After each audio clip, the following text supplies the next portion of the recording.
evening to all, and thanks for joining us in this wonderful evening session. We will keep it more interactive.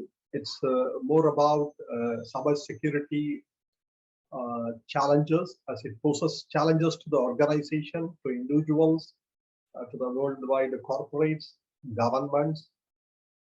At the same time, it also provides opportunity for all of us to defend our nation, our economy.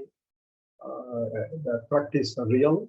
So the topics which we are going to cover in the today's session will touch base on all the aspects of the threat as well as our role, whatever we play, wherever we are, how to position from securing and growing, skilling and reskilling. We'll see that.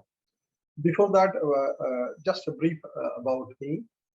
I'm a director and also playing the role of virtual CISO, a new role which has emerged and it's being sought after, particularly during this COVID time.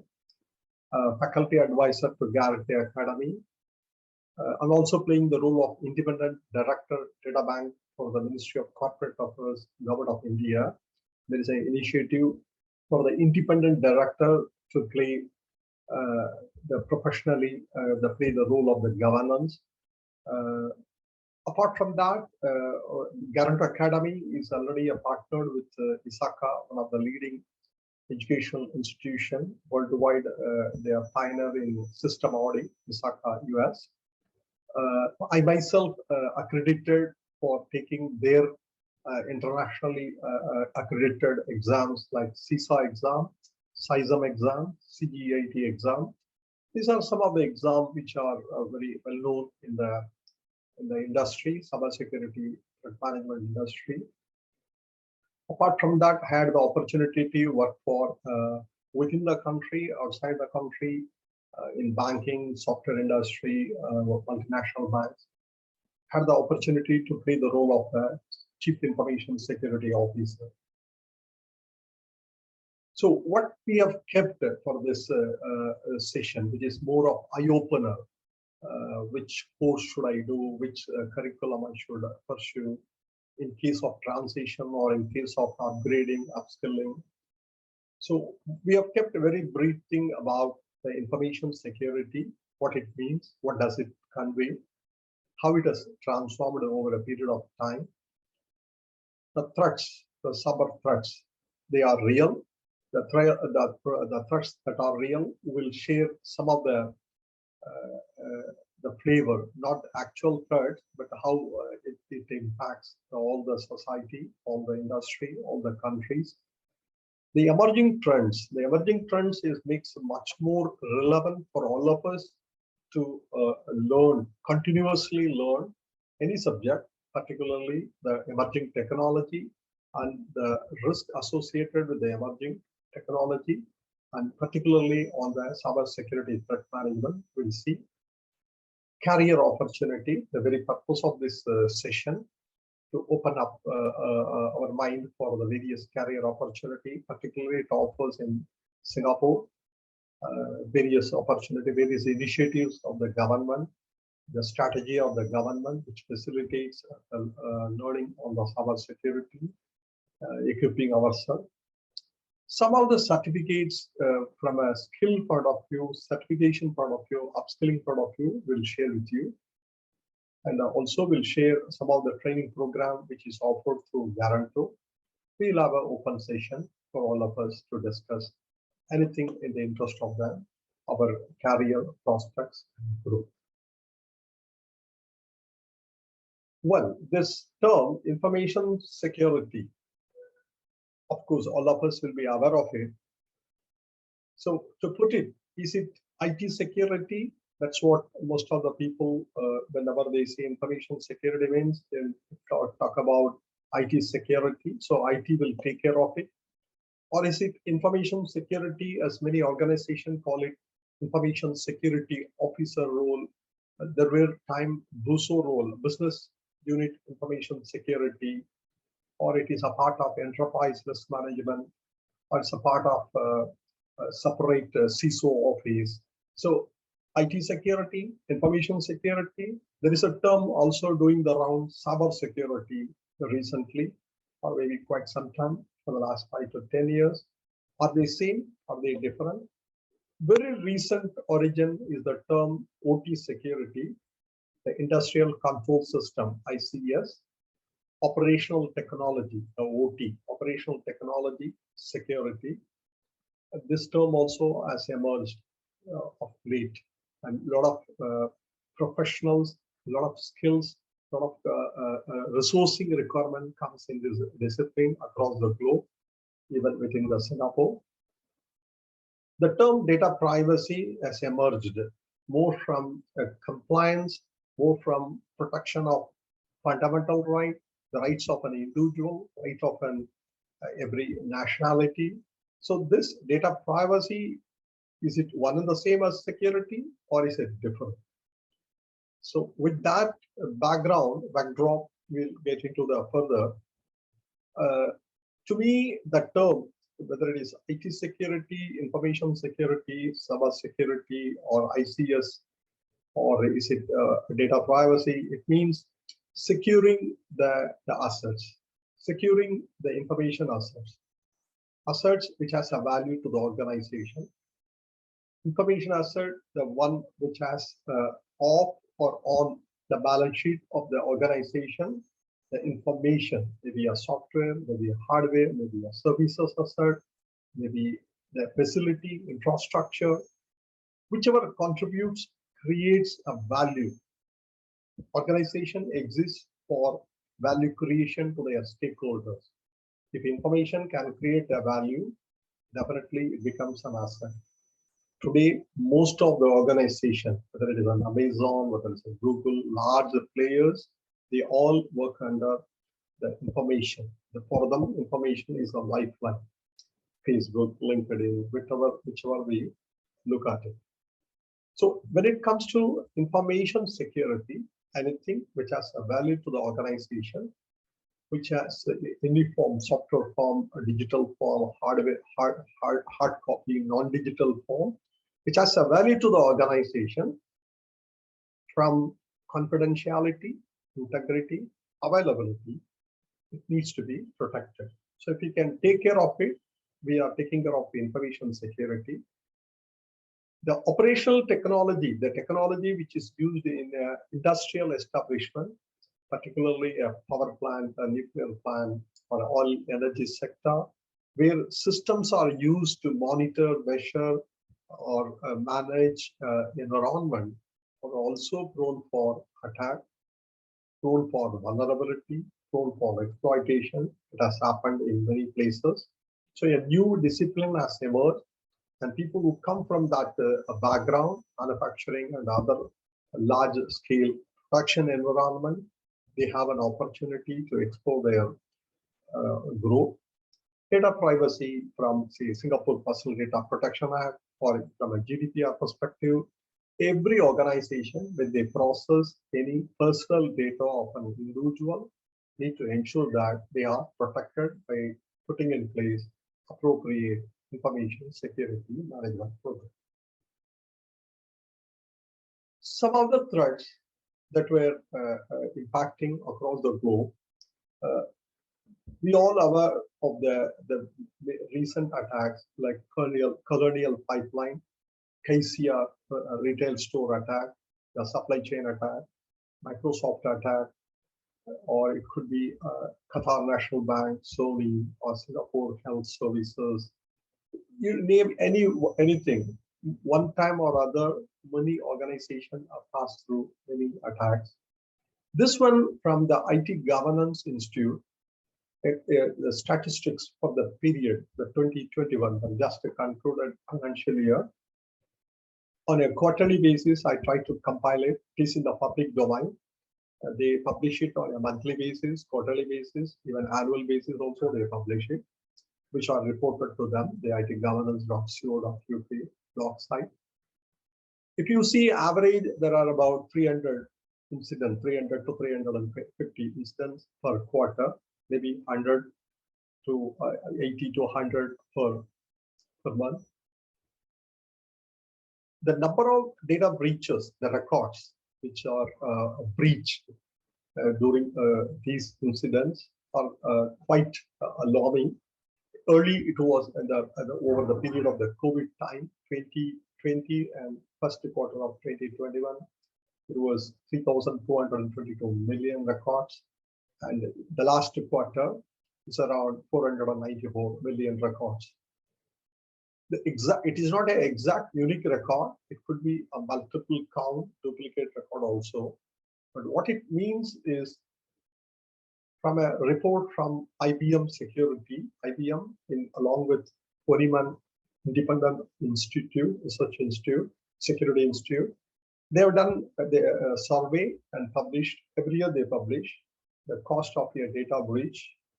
The cost of a data breach report 2021, just now released by the IBM. What it conveys, the data breach costs are rising from the US dollar 3.86 million in the previous year to US dollar 4.24 million, the highest in the last 17 years. Of course, it takes into account the personally identifiable information, compliance, other cost of not securing them, lawsuits, and other penalties. It takes into account. It is based on a study done around 537 breaches across 17 countries in different industries. Another thing I want to share on what cyber leaders feel about the current state of cybersecurity. This is from the World Economic Forum Cybersecurity Center, done along with the Accenture global leaders. The leaders from more than 20 countries, more than 100 plus organizations, what they believe, the leaders, nearly 42% of their infrastructure breakdown could happen due to cyber attack. 20% could be from a ransomware attack. 24% the identity theft, stealing of credential. In fact, these three were very prominent during the last 2 to 3 years, particularly during the pandemic period. So that's about the concern they have, the leaders, the various organizations across the globe. Another interesting thing I wanted to share with all of you, and that is the current thinking of the industry leaders in cybersecurity. The term cybersecurity, the term cyber resilience, the term cyber risk have emerged of late. The term cybersecurity, if you can prevent it, manage a security threat, that was the approach we used to have. But what leaders believe today, cybersecurity, cyber attack is real. Prepare yourself in continuing your operation, recovering, responding, timely detecting, timely responding, recovering from an incident, ensuring your continuity of your business critical operation, which is a cyber resilience. You need to build it. That is what it's about, managing the risk, mitigating the risk, and moving forward. It's not about preventing any cyber attack. It is not possible. Every system designed by anybody, anywhere in the world, is vulnerable for known or unknown weakness. It's a matter of time. The weakness is made known and exploited by the bad actors. So it's more about cyber risk management.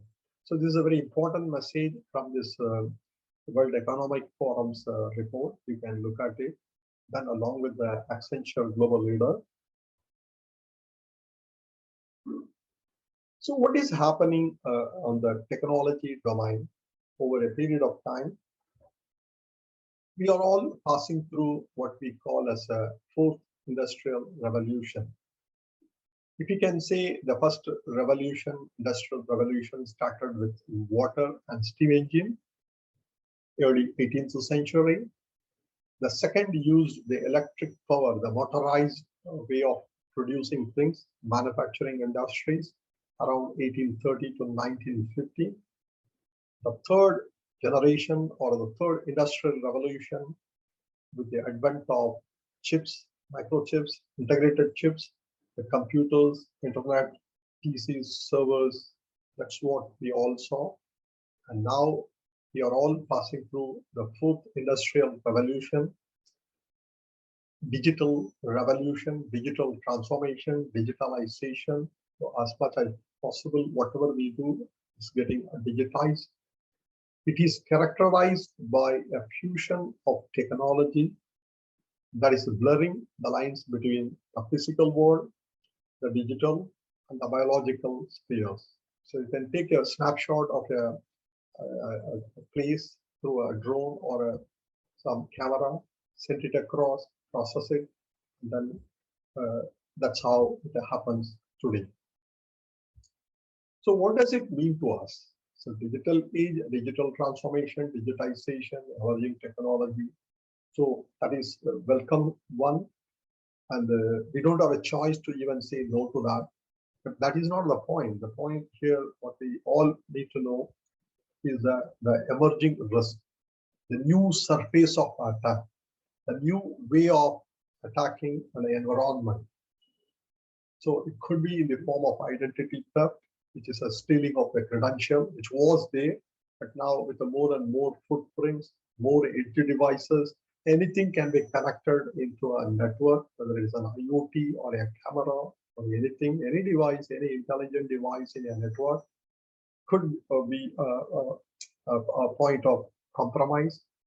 Data privacy, which is gaining momentum, gained the momentum almost in European land and Singapore and many other parts of the world. So data privacy is equally a challenging one, especially in the hands of a third-party processor.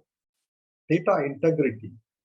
Integrity, as we all know, completeness, accuracy, validity, purity, which is very difficult to assure while the data at rest, while the data is in motion, or whenever it is processed on site, on the cloud, or on the hybrid, or in a third-party intermediaries. Availability has become a challenge with whether it's a pandemic type of a situation or other disturbance to the availability, critically business process, system, the availability, the operational resilience, and continuing the business is going to be a major challenge in the form of a DDoS attack, a component failure, or it could be any other natural disasters. Accountability. Accountability is an area very important, from who did what, why. Is it a user did it? Is it a system did it? Is it a device? Is it a service? Is it a microservice which is running? Is it an API? So the accountability is also equally challenging with the more and more automation process, more APIs, more microservices. Auditability, the traditional audit, whether it is a financial audit, stat audit, or a stock audit, or the system audit, information system audit, as the people are doing. There is an ERP solution, homegrown solution, or over the cloud. The traceability of a transaction done, or whether it is a blockchain, distributed ledger, or using an IoT device, or using even cloud computing, is going to be a major challenge. Where to find the logs, a transaction log, the accounting log, then only you will form an opinion, you did, who did, why they did, all those things. It's also going to be a major challenge. Compliance already is haunting many organizations, particularly the regulated industry like the banking industry, insurance, healthcare, even the national critical information infrastructure. Every country has defined, Singapore has defined national critical information infrastructure. It is also made accountable. The CIO is accountable. The Chief Information Officer is responsible for ensuring the protection of CIIP, critical information infrastructure protection. So from a compliance angle also, it's a much more challenging.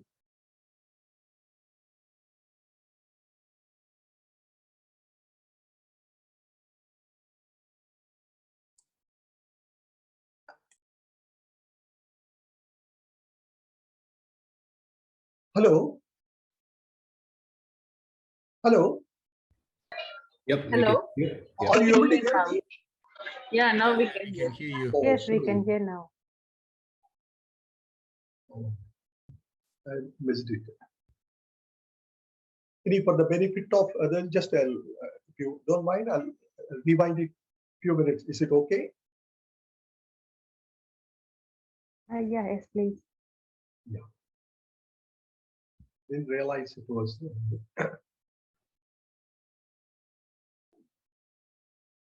So what we wanted to discuss in this session very briefly about information security, the various threats to the information security, the emerging trends, and cyber security threat management, how best we can manage the risk from the emerging trends. Along with that, we'll discuss more about the career opportunities.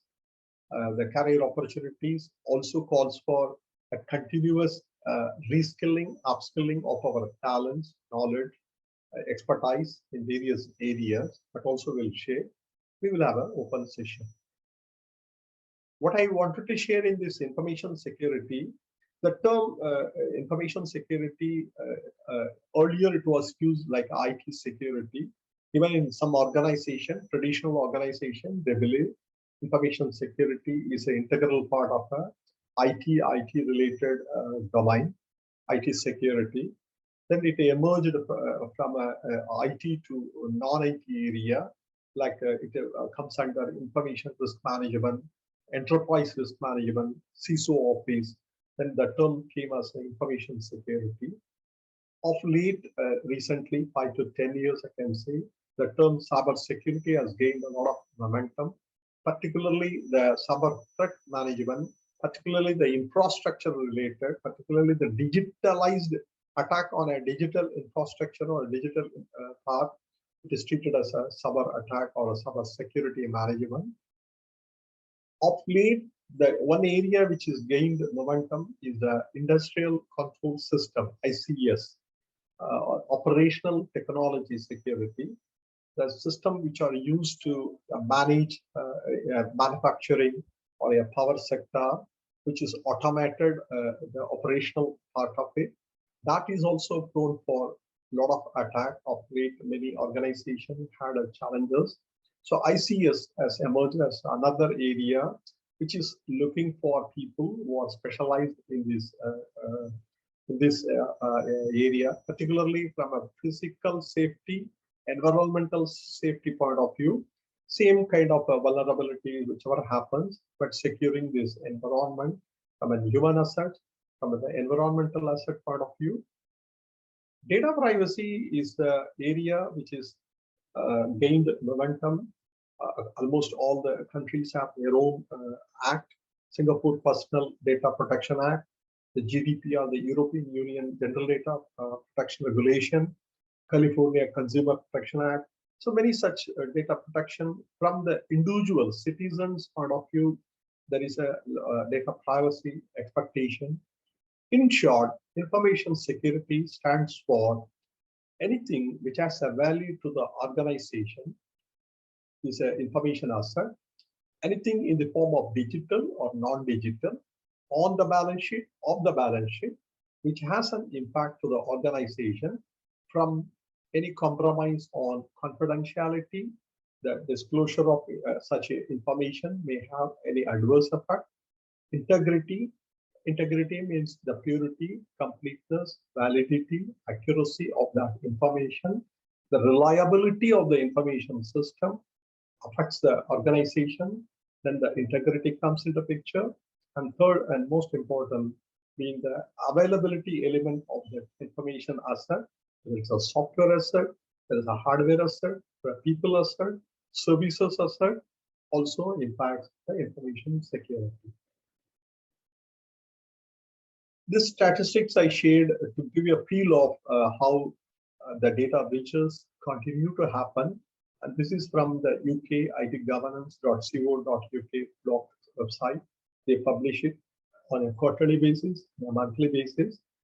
They have two types of data. The breaches happened within the UK, and the data breaches incident happened across the globe. So they list down, they share that information in the public domain. This report very recently published by IBM Security in association with the Mon Institute, Research Institute. So what they say is the cost of data breach has increased. That's what this conveys over a period of time. The last 17 years, since 2021, had the highest average cost of data breach. This is a report from the World Economic Forum on the cybersecurity center of the World Economic Forum, done association with another body, the Accenture. When they interacted with the global leaders, the cybersecurity leaders, so what they felt is what it is conveyed in this slide. The report is available in the public domain. 42% of the infrastructure breakdown are due to cyber attack. So large attack on the infrastructure may pull down, may bring it down organization. 20% ransomware attack, they believe, could be 20% ransomware. In fact, ransomware was on the high, or was on the rise during the COVID time. And then nearly 24% identity theft. Identity theft means stealing of the credentials. This one area I wanted to share, which is taken from that survey. Even before the survey, all the security experts believe that it's not about managing the cyber security or preventing an attack. That's not going to happen, because every system, overdone, whichever organization, whichever software developer, whichever hardware manufacturer, or whichever custom developer, it will have vulnerability. Vulnerabilities which are known or unknown. It's a matter of time they get exploited by the bad actors, strategy agents, leading to the risk of the confidentiality, integrity, availability of the information assets. So all we need to do is prepare ourselves for identifying timely detection, timely response, timely recovery from an incident, and keep our show on continuing. That is called cyber resilience. It's an extension of the business continuity plan, disaster recovery plan, and cyber attack as well. Today, we all talk about cyber risk management, risk appetite, residual risk. Residual risk is something which is left after putting in place appropriate controls. You cannot eliminate the risk 100%. That's not possible. That's what it is being promoted these days. This one we shared the fourth industrial revolution. We are all passing through the part of the fourth industrial revolution, which is a digital age. There is a convergence among the physical, digital, and biological spheres. So anything can be captured from any part of the world, sent across, processed, any form, digital, non-digital, voice, images, any form, it can be processed. With the advent of this digital transformation, there are new surface of attack, new risks have emerged, or the existing risks have become much more challenging than before. It could be in the form of identity theft, data privacy, data integrity. Data integrity stands for completeness, accuracy, validity, purity of the data, while at rest, while in transit, and in processing. But this bit is very difficult to assure. There are multiple copies. We don't know where the data is stored, where all it is stored when we are in a connected world.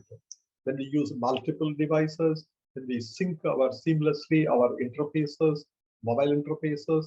So the data may remain in more than one or two devices, gadgets. And on the other side, on the servers, we may not know, is it in one server or multiple servers. Availability, we saw it's an operational resilience, ensuring continuity of our operations. Accountability is very important. Who did what? It could be a user, could be an unauthorized user, it could be an authorized user, it could be a system, it could be a device, it could be an interface. In fact, interface is something very loose arrangement. Two systems, when they talk to each other, there could be some interface. It could be a simple interface of a simple interface to a middleware type of a thing, which handles various protocols, which handles various encryption between disparate system between a core banking and a satellite system. So depending upon the complexity, the interfaces also play an important role. The processors, the services, microservices, the application program interfaces, auditability.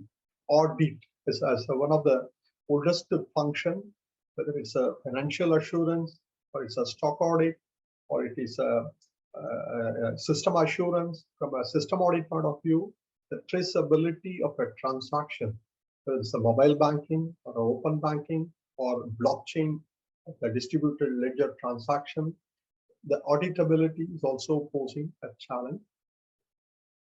Apart from that, the compliance, we saw the privacy element.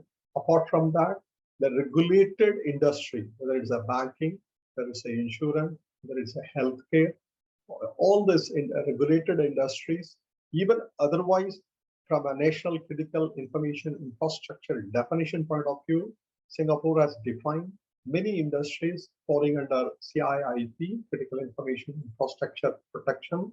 Protection is required for such an economy. In those cases, it is regulated by the respective industry regulators. It could be a strategic risk.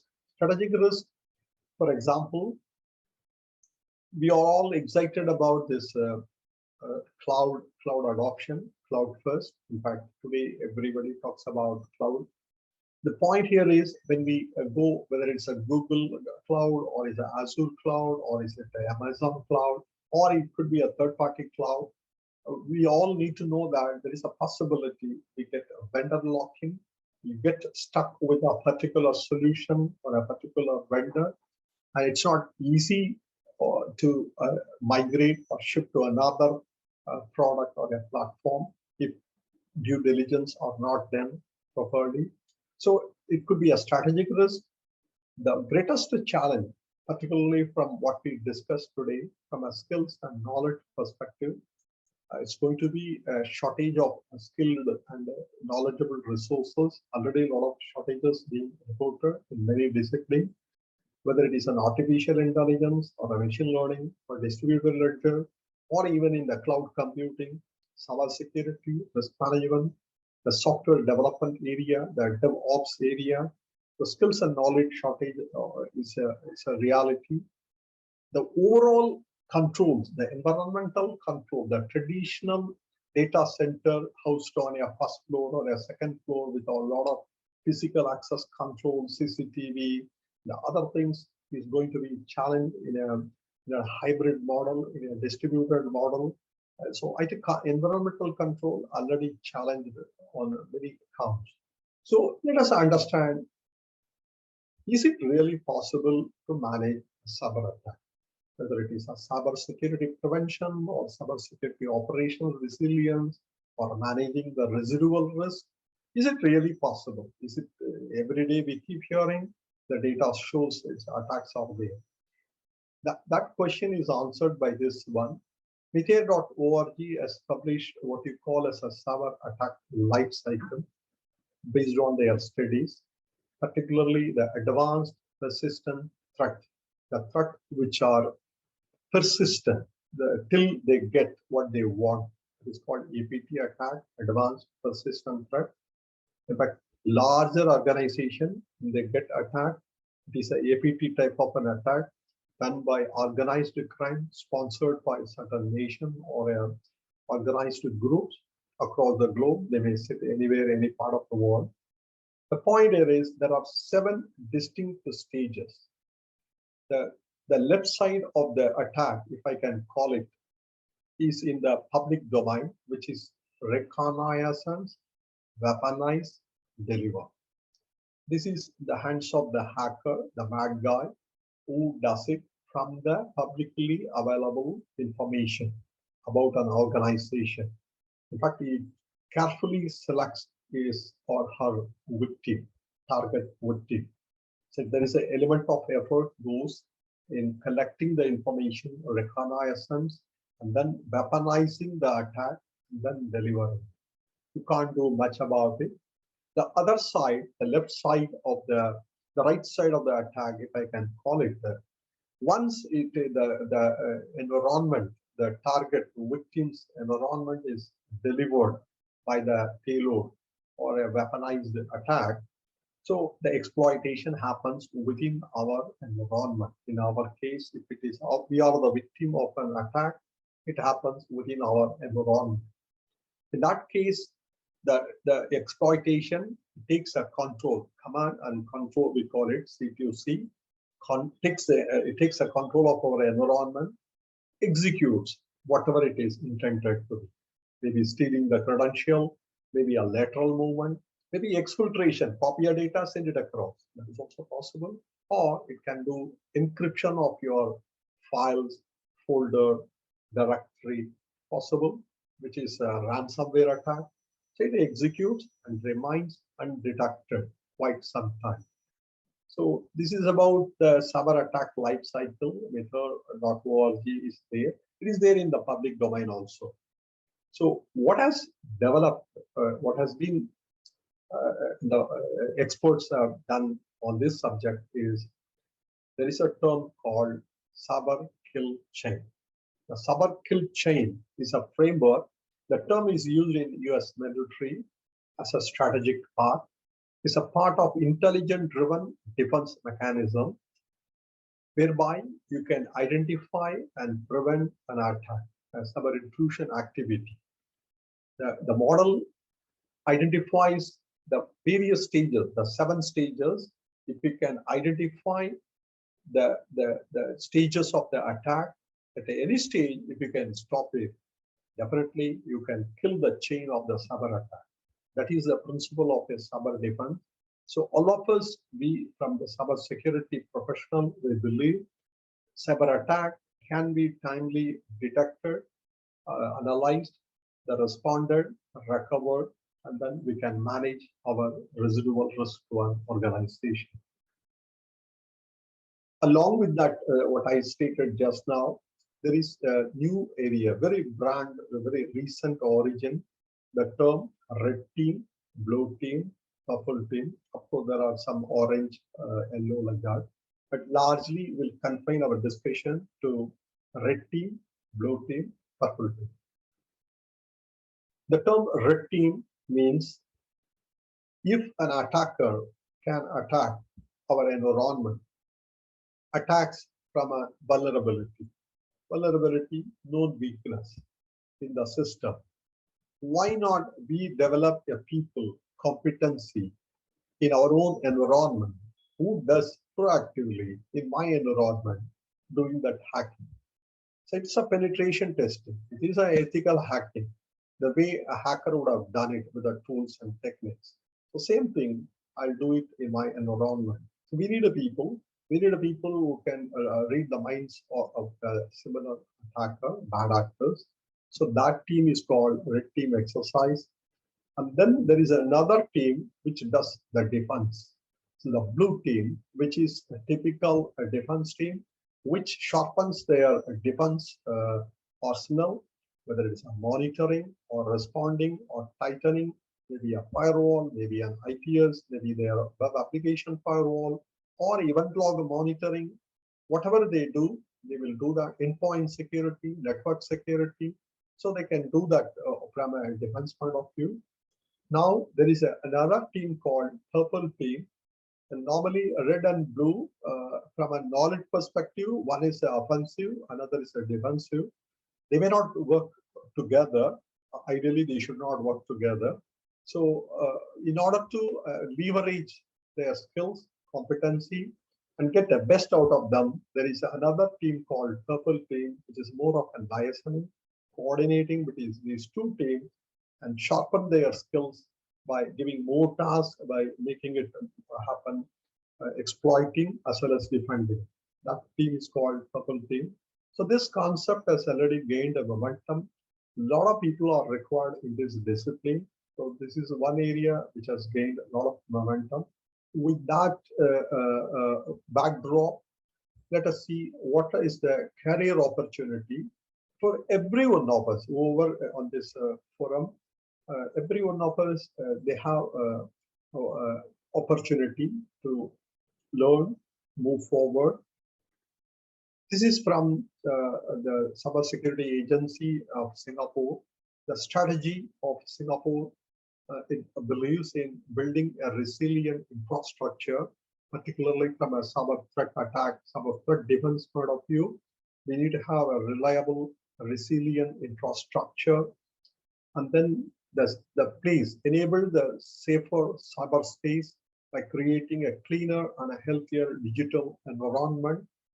And strategic partnership foster an open, secure, stable, and accessible and peaceful and interoperable cyberspace. In fact, knowledge sharing, you can say, a lot of CERT Singapore works along with the CERT computer emergency response team of other countries when they want to share.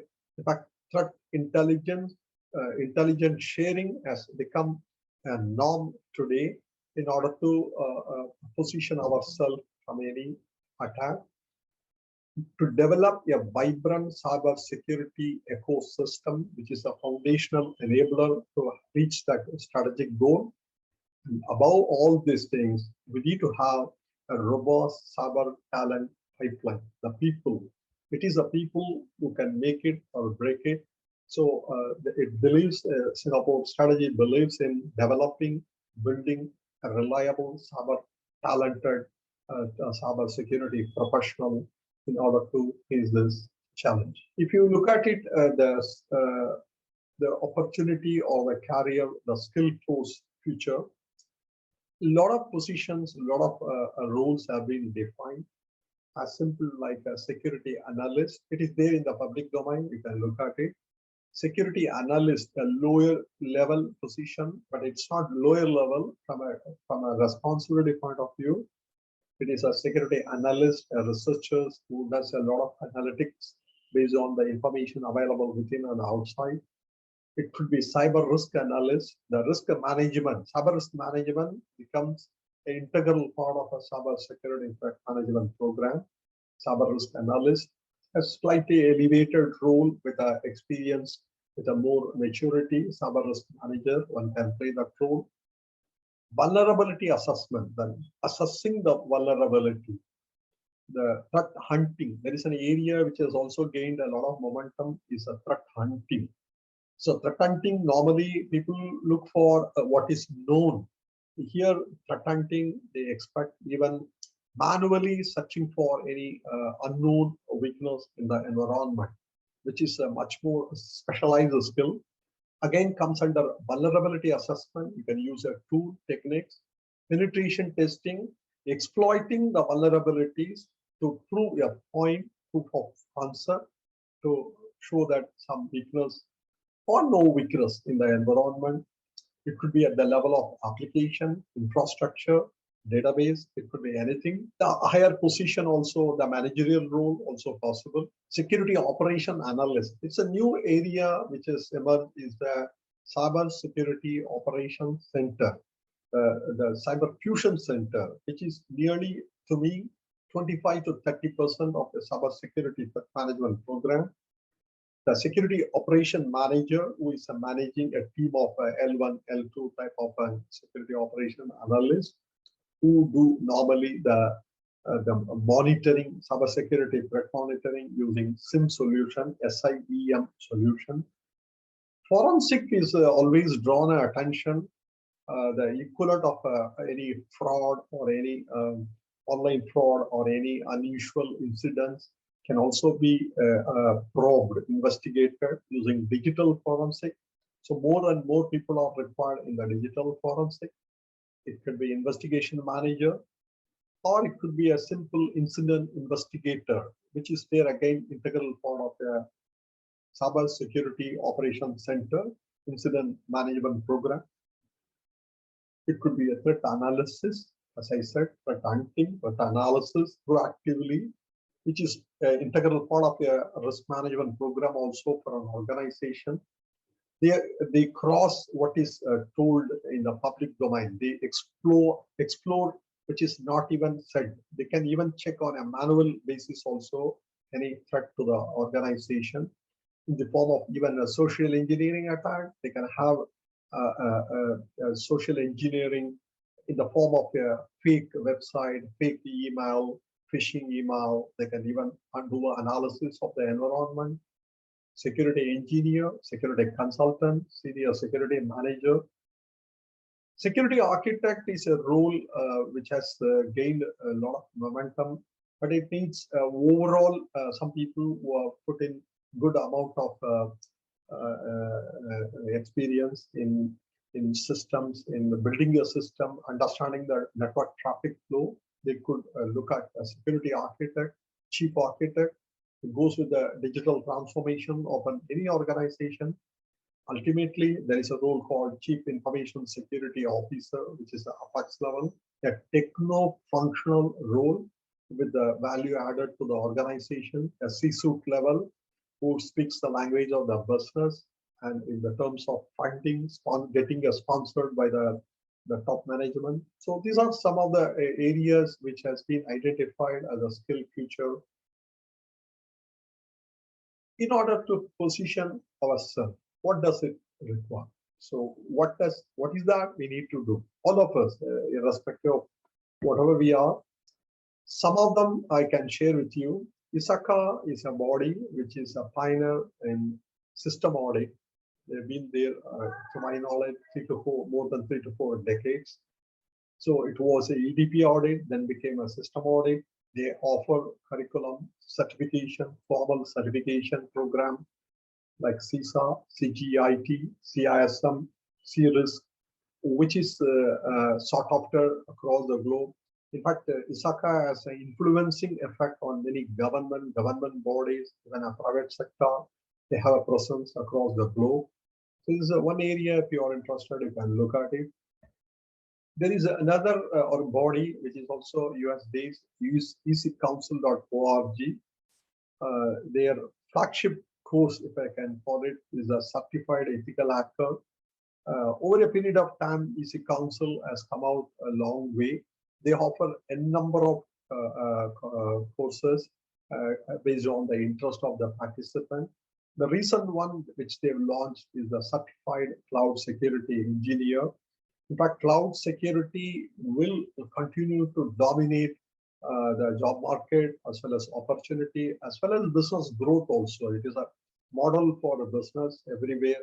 It is taking a shape, whether it's Azure, whether it is AWS or a Google or any privately run cloud also. This is gained a lot of momentum.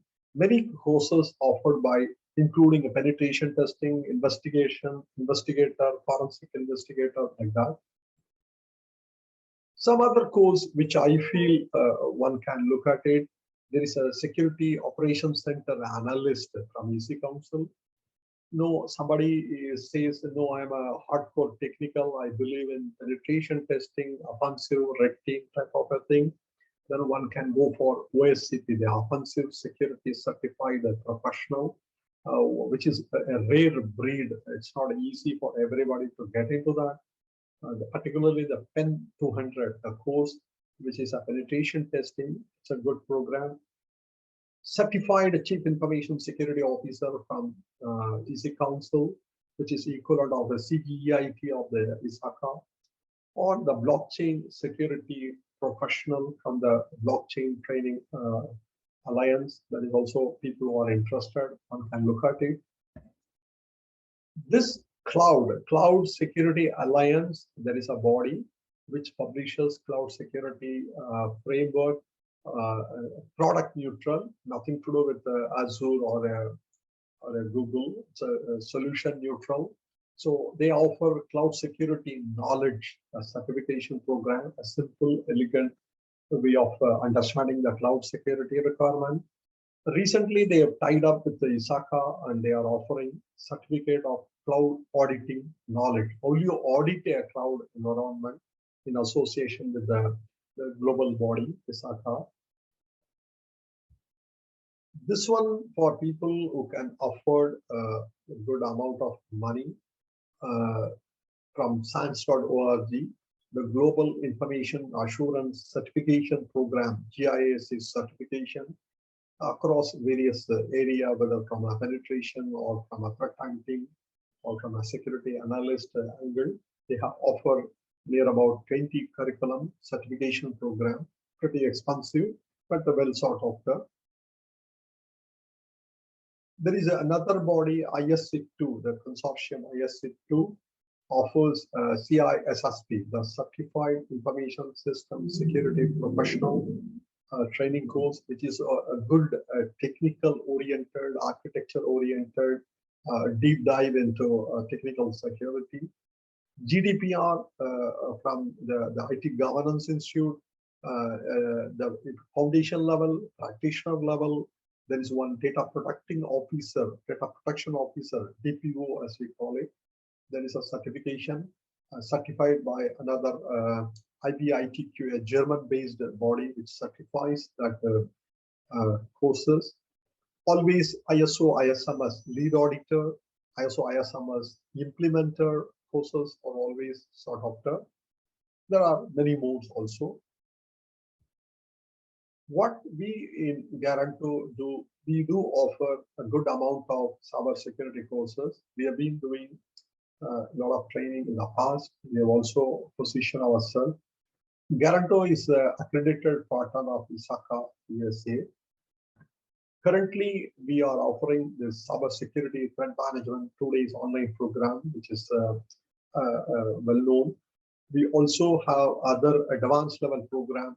People who are interested in security operations center, particularly who wanted to have a security monitoring, the ASM, attack surface management, or incident management, or threat intel platforms. So for those people interested, people, Cybersecurity Operations Center, CSOP program is also in the pipeline. Apart from this, as I said, ISACA's program, the Certified Information System Auditor exam, the Certified Information Security Manager, certified in the governance of enterprise IT. The exam coaching also we have already scheduled for the, they are all 4 days online training program, a bit advanced programs. So with that, there are many more programs, and we wish you good luck. With this, I'll open the forum for any question and answer, any open discussion. Thank you for your time. Yeah, can I ask a question? Oh, please. Yeah, so from what I understand nowadays, cloud is in the trend, right? There's a lot of applications being developed in the cloud. So let's say for cloud-related cybersecurity, which certificates are more relevant? That's do you a very think? interesting Yeah, question. do you think the AWS cloud security is a good set, or which ones will be highly regarded by the industry? Yeah, that's a very interesting question, and cloud is going to remain for some more time.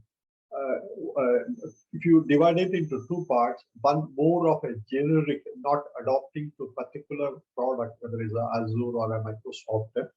So one can do a curriculum from Cloud Security Alliance, which is more of a governing principle of a cloud security audit like that.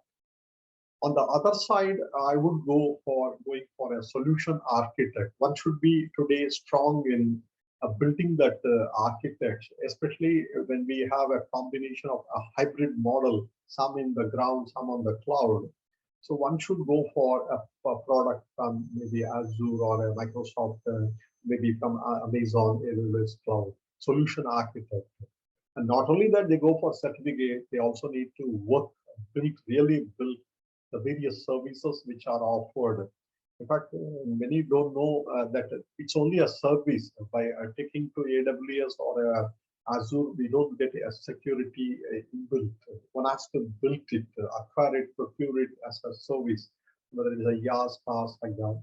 So from a positioning point of view, all the three, Google, Azure, AWS, they have a good market share. AWS and Azure have a good market share. So one can look at it, if they can afford both, also it's fine. But one has to go for a solution architect from these players, major players. Okay, thank you. Hi, Mr. Chandran. I just want to Hello. Hello. Can you hear me?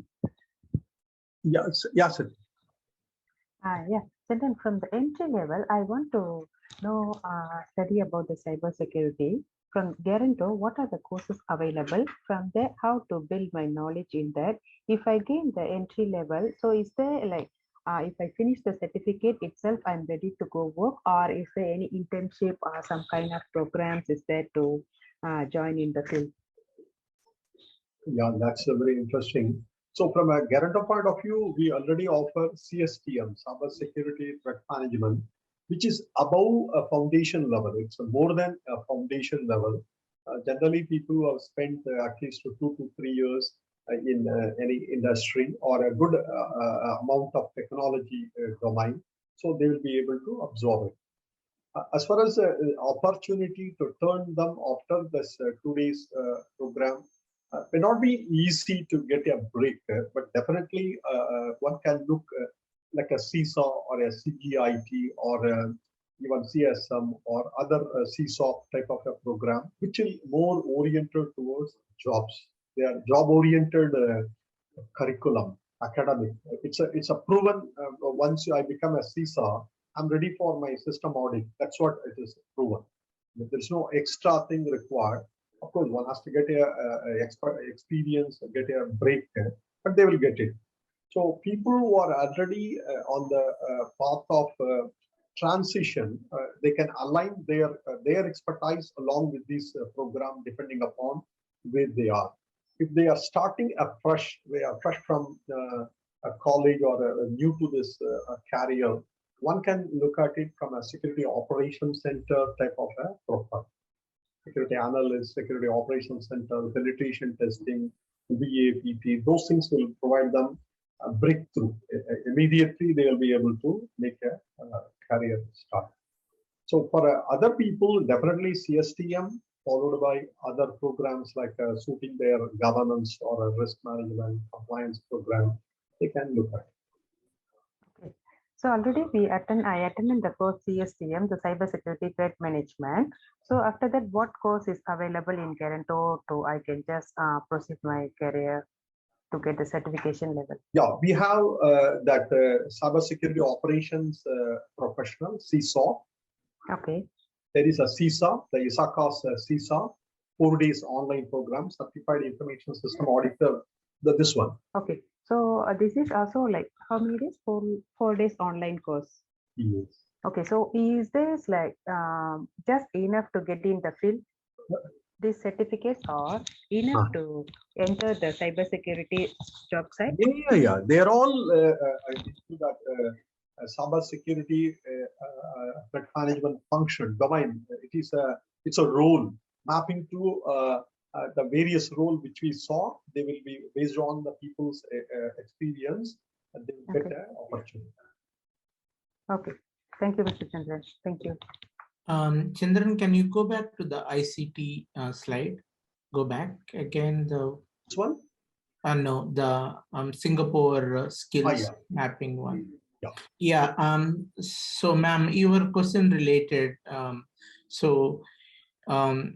Go to this website where you have a mapping. What is the entry level jobs and what is the mid-career, what is the management level jobs. So based on that, you can map like what would be the better role for you to get into, maybe risk analyst or maybe operation analyst. So these all the analysts are like the entry level roles as per the skill framework. So you can map it to one of that role. For example, security operation analyst. So certainly you had an experience on the threat management, and also better to have an experience on the CSOP operations one. Then you can look into this operations analyst. And also there is a threat analyst and also roles. So once you have an experience on the threat management, generally you can look into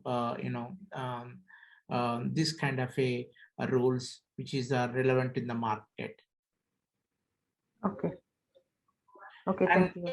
as I mentioned to you, ma'am, so after the course, certainly you need to spend some time to understand the concepts well, and also participating in the interviews. So if you need, or if you're stuck somewhere where you need more help from us directly, you can approach to me or Chandran so that we can guide you whatever the way forward, ma'am. Okay, thank you. Chandran, can I ask a question? Yeah, please. Yeah, thank you. Can I ask, usually for IT security people, IT security folks in organizations or in companies, how do they fit in the organizations? Are they part of the risk management office, or usually how do they work? And will they interact and interface with, for example, legal department? Because if, let's say there is a cybersecurity incident, let's say some customers' data got breached, then there may be legal problems and so on. So in the organizations, usually, how do these cybersecurity folks fit in the organization? That's very interesting. See, what is happening is the maturity of this whole cyber security threat management is undergoing a lot of changes. Traditionally, as I said, they were part of IT. They thought technology security, a guy who is strong in a network or a system, operating system, or a DBA will take care. So now it has changed. More and more organizations are moving towards the CISO model, Chief Information Security model. They don't call it as a CISO, they call it as a head of information security or head of cyber security, like that, the nomenclature of the organization. But in Europe and US, I still see more of CISO role. CISO as a profile they are asking. A CISO is a person who has spent, say, 5 to 10 years or slightly more than that across all the spectrum with their domain knowledge of the industry, as well as a good amount of overview about the technical and functional aspect of the cybersecurity management. He may be a VAPT guy, he may be a network guy, but not necessarily has to pass through that journey. So it gives people who can view it as at a high level where things may go wrong, and then they speak the language of the management to get into the CISO role. So organization, how they organize, generally they fall under the enterprise risk management. So under the umbrella of enterprise risk management, they position it, but definitely away from IT security. It's no longer under IT security. If it is continuing under IT security or IT department, it's still in the early phases of their maturity. They will, one day they will move away from that model. Because of the resourcing constraint, the small organization, they started it like that. But it is under enterprise risk management umbrella. It is managing the risk. Bottom line is there is a business risk. There is a business risk out of the cyber risk.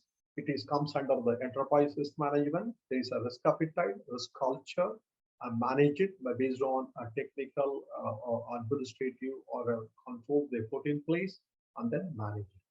So it comes under enterprise risk management under a mature organization. In fact, multinational banks, organization, they move.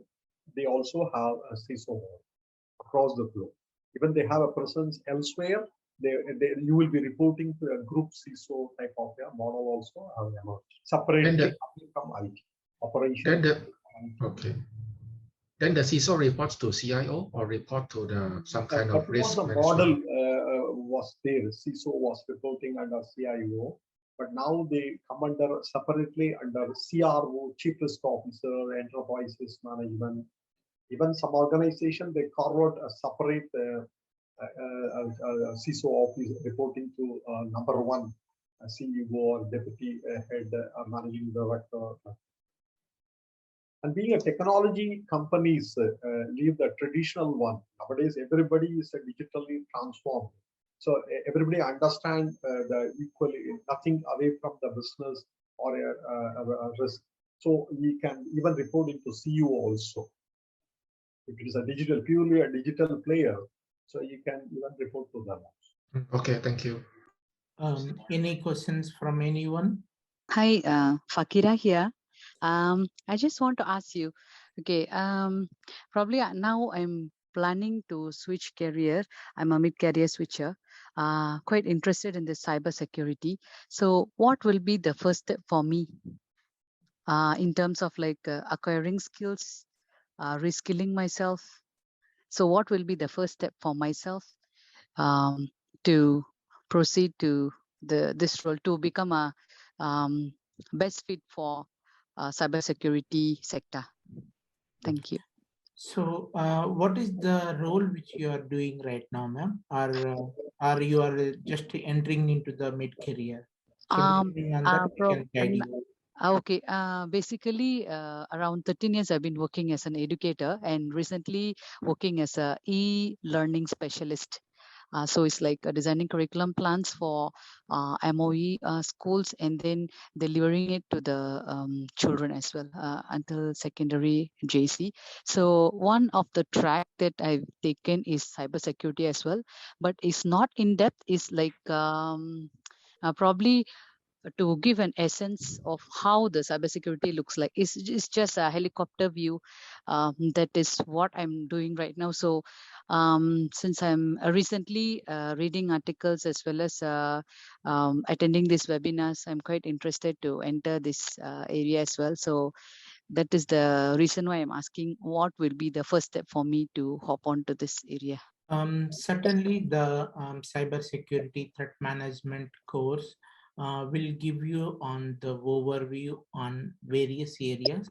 I would suggest that please have a look into that course, 2 days curriculum, and see how you can take it forward, ma'am. I would suggest that that would be the basics, step where you can see that various areas of coverage, and you will get quite understanding of various concept from the basic to mid level, so that you will understand overall cyber security area. Okay, understand. Thank you. Then one more thing. Okay, for people like me, or this area can welcome people even without experience. Does that works? Well, in Singapore right now, the market is very new, cybersecurity area especially, and certainly, I think you might be reading the news and everything. There is a lot of skills gap in this area, and even government also encouraging everyone to understand the area of the cyber security, not only for a professional perspective and also the personal perspective as well. So you can take it up, and certainly once you have a capabilities, even at entry level, I think there are opportunities. Okay. I Thank you. don't say that like immediately you can jumping into the cyber security area, but over a period of time, if you can spend at least 3 months to 6 months time, certainly you will have an opportunities. And moreover, these roles also a clear demand in Singapore itself, because certain roles cannot migrate to offshore, so they need to have certain roles in Singapore, especially managing the cyber attacks and also threat management, or maybe some of the teams which are like a very newly evolving red team, green team. These are the various teams are clearly segregated right now. So some of the teams, they need to be around the Singapore market. So you will be having an opportunities. Okay. Thank you very much. Thank you. Yeah, hi, I have a question. My name is Suresh, and currently I'm working as a middleware engineer. And I do work with this vulnerability assessment in my role of that means like if I get any vulnerability report for monthly, I'll be doing the reviewing of that. And on the system perspective, I'll be taking up quick action on the patching of the system. All this, we just wanted to give you that I'm also having a small role playing with the security and also my role of the vulnerabilities, the mitigating of these kind of tasks, like based on the severities. So I was interested in the security engineer role. So what do I need to take care of the course from the Garranto, and then is it falls under development or as an administration role? I wanted to know this information, or it is a combine of administration plus operation, the security engineer or senior security engineer. So to get into this role, what is the duration will it take for me? About a year or 2 years? So just can you give me some walkthrough on this? Chandran, you want to take it up? Security engineering as a discipline has emerged, say, Security Operations Center, CSOC role. So you said you are already doing a vulnerability and also doing a patch management, which is an element of a security analytical role as well as monitoring role, as well as the patch. When you apply, you will be having a privileges or understanding of which patch is relevant to the which platform, which version, how to do that, these are the patches. So you have an element of administrative one. Both fall under security operations actually. In fact, the term security operation, do it again and again in an environment, has emerged. So you've already combined that features. So security engineering as a nomenclature has come under CSOC. There are 5 functions, if I can say. One is security monitoring, which is a typical monitoring, 1, 2, 3, 4, the L1, L2 type of monitoring of the cyber threat monitoring using SIM tool, the security information event monitoring tool, SIM tool, like your IBM QRadar or a Splunk or a Logarithm. A number of SIM solutions are there. So this is a monitoring is a more of a beaten track, 1, 2, 3, 1, 2, 3 like that. But to enable the logs, to collect the logs, to write use cases, to write an alert, to write which is really a security event, that needs security engineering function, which is a bit of coding. If you know coding, it's fine. Otherwise, also not an issue. One can learn it, not difficult, because there is a GUI interface is also there. It's not a command line interface. One can even write a GUI based use cases also. But one has to visualize which is a event. Like you said, you are already doing a vulnerability. So I'm sure you'll be aware of what is amounts to a vulnerability in a Windows platform or a Linux platform or an Oracle database or a web server or Apache. So in that case, you are fit for that. I mean, you can explore, in my view, the security engineering. Coding may not be the challenge. You can learn it. That will take you from simple VA so vulnerability versus patch management to the next level of how to integrate a dispersed environment, various target system, and then work with the leading solution product, whether it is an open source SIM solution or even a commercial one. So the CSOC type of a curriculum will help you, in my view, so you can explore. Okay, Chandran, thank you so much, Chandran, for explaining the information about security engineer. So in the coding part, what you said, which I need to gather or learn some information. So what are the, is it like a Java based or a JavaScripting or a Python, or what are the tools for this development to be also learned for doing the coding?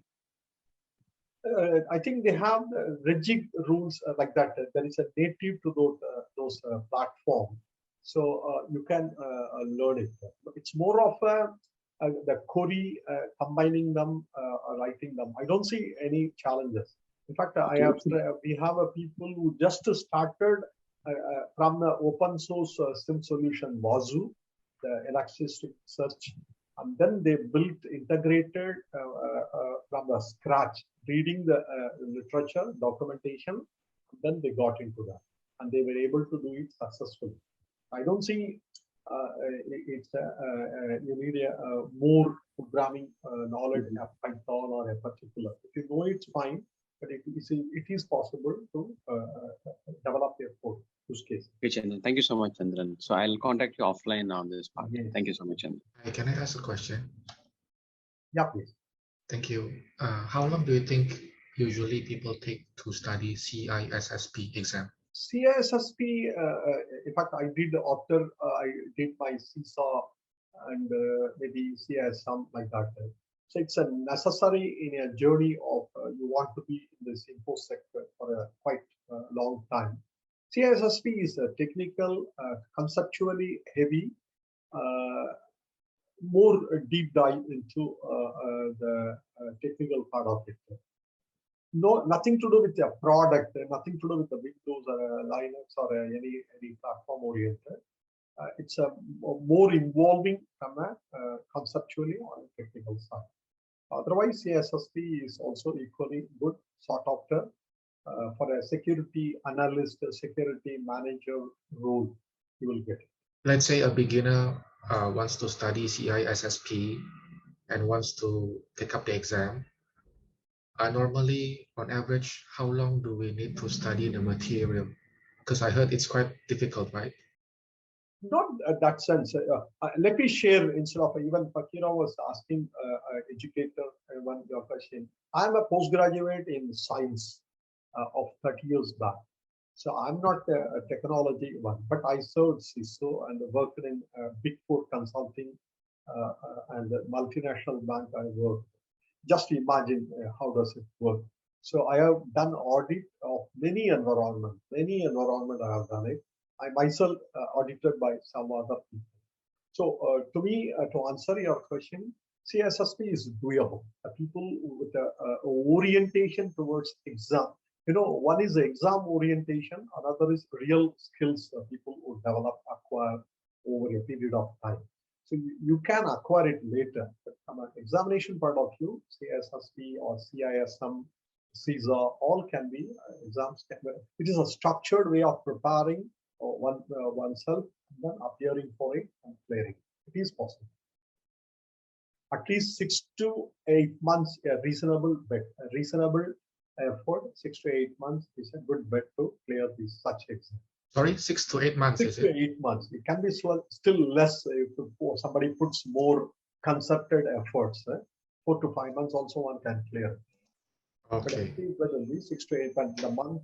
The day you visualize, plan, pay the fees, prepare yourself, the date, and all, I added 6 to 8. Thank you. Even people who have not worked in cyber security or technology or a platform system admin or a developer.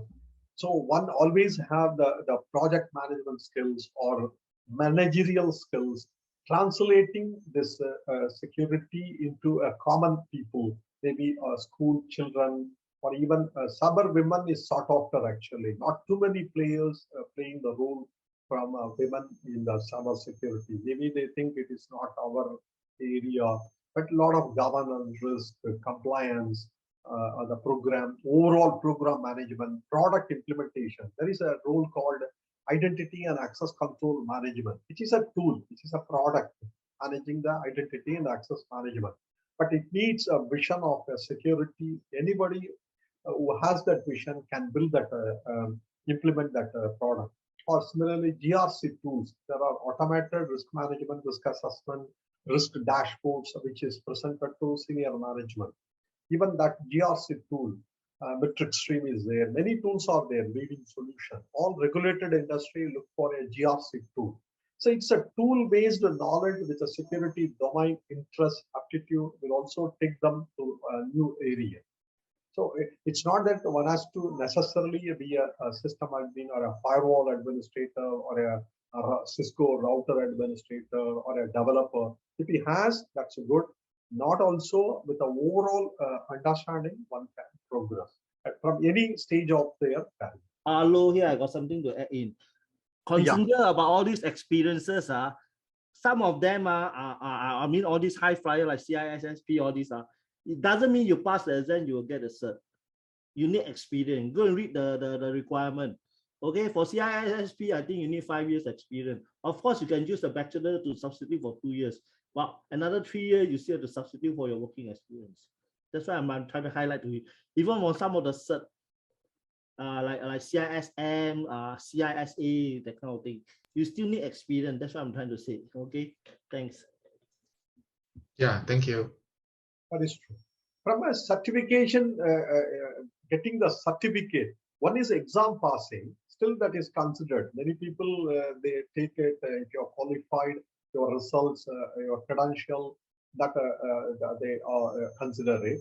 Some people from a traditional producing the certificate, the copy of that, which is 3 years, 5 years, 4 years, like each one, SISM, it is there. But based on your graduation, your 1 or 2 experience, equivalent to that experience, one gets it. Generally, people get it. Very rare people missed to get a certificate after qualifying. Very rare situation. That's very valid point. That's correct. Hello. Yeah, good evening, ma'am.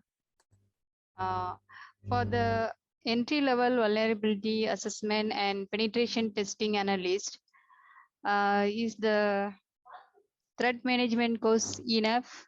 For the vulnerability management, penetration testing or integral part of a security operation function actually. So they are more deep dive, more specialized, as well as PT, for example, penetration testing, more towards hacking as their favorite one. The CSTM will give you overall why it should be done, why VA should be done, why penetration testing done, what are the various types of white box, black box testing, those things. The gray box. Okay. So this course is for the just overall view of the cybersecurity only. Absolutely. So overall, a blueprint of overall how an organization need to protect their environment. And what is it? Why to do it? How much to do it? Explain that. Yes. Okay, thank you. Hello here. Just a word of thing. Those who want to know security, I think it's advisable to do some understand the basic concept as what the Chandran say that. I mean, maybe you have to take download an ebook or something like that. Go and study security plus. That is very fundamental. I mean, you can understand the terminology there. All these will build out your foundation very strongly on that. Is it to me question? No, he just mentioned that, like, what is the basic things to get Correct, into. correct. Yeah. If no further questions, thank you so much, everyone, for participating this conversation. So it is very interactive. So we would be sending this, video and as well as deck for your reference. And if you need any further information, you can write to us, or maybe you can contact us. So in the email, you can find our contact details. Thank you so much. Thank you, everyone. Thank you for your time and thanks for your organizing for this. Thanks. Bye. Thank you, Lou. You're always welcome. Thank you. Thank you, Sriman and Chandran. Thank you, everyone. Best wishes to all. Thank you, everyone. Thank you, Mr. Chandran. Thank you.